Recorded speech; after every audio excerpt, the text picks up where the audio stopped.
Ini kita memberi penghormatan terakhir, menghantar dia ke tempat peristirahatan yang terakhir lewat proses kremasi ya. Saya kira prinsipnya sama. Toh nanti ketika dilarungkan dia dikembalikan ke tanah, dibenamkan ke tanah. Itu juga kalau dikuburkan dikembalikan ke tanah, prinsipnya sama. Kadang kita manusia terlalu sibuk dengan hal-hal yang tidak terlalu penting. Kan sama, ketika dilarungkan dia juga dibenamkan ke tanah. Prinsip kembali ke tanah, di manusia berasal dari tanah dan kembali ke tanah. Itu juga ketika dikuburkan, manusia itu berasal dari tanah dan kembali. Artinya apa? Ya. Ketika kita sudah meninggal, kita kembali ke asal kita, awal mula kita. Dan untuk kita yang mengimani Tuhan, Tuhanlah yang menjadi asal kehidupan kita. Semua kita akan kembali ke sana. Yang terjadi di dunia ini hanya bersifat sementara, tidak kekal, tidak abadi.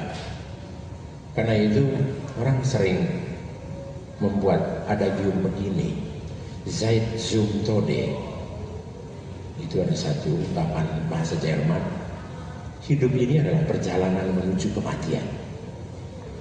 Sebenarnya ketika kita sudah lahir, kehidupan itu sudah, kematian itu sudah ada di samping kita.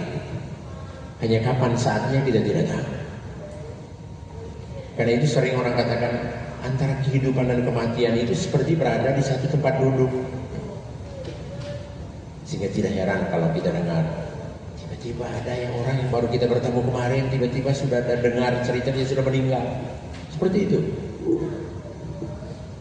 Berhadapan dengan kematian kepada kita tidak diberi pilihan. Kalau selama hidup kita diberi sekian banyak pilihan, tinggal kita pilih mau jadi orang baik juga bisa, mau jadi orang tidak baik juga bisa, tinggal kita pilih saja kan. Tapi berhadapan dengan kematian tidak ada pilihan.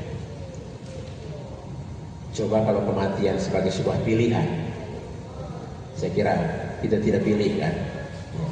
Kita mau pilih hidup. Bahkan seperti menurut Chairil Anwar, kita mau hidup 1000 tahun lagi. Itu kan angan-angan kita ya, harapan kita. Toh pada akhirnya hidup itu tidak akan abadi. Seperti dalam apa tadi ya doa